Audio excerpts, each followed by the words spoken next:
What's the point of people losing their memory every time they're reincarnated, only to start this painful, exhausting quest all over again? Yes, this is a question asked by everyone who understands how hard it is to live without the memory of one's previous life. But such conditions are given precisely because past experience can interfere with gaining new ones. In other words, a certain scenario may prevent a person from acquiring new experience. It may create distortions in decision-making, in one's perception of what is happening, in the formation of desires, and in the setting of goals. Until development reaches a certain irreversible point, a certain imperishable level of existential volume, the loss of memory remains a built-in algorithm. Yet there do exist irreversible points where memory is no longer erased, where forgetting no longer occurs, and where everything is remembered and accumulated.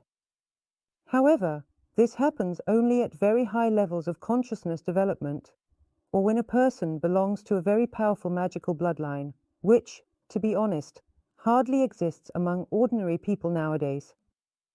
As a rule, such memory unfolds over countless incarnations.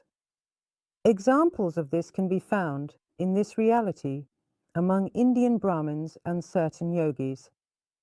They have methods for preserving such memory, and they describe them, unlike some other schools.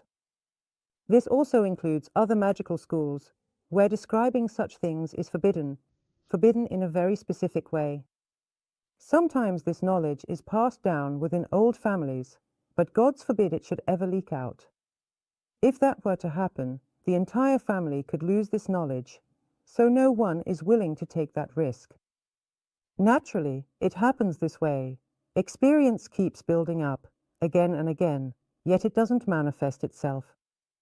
In the current incarnation, it gathers as if in a sealed reservoir until a certain threshold is reached, after which it no longer needs to be set aside or ignored in future self-manifestations.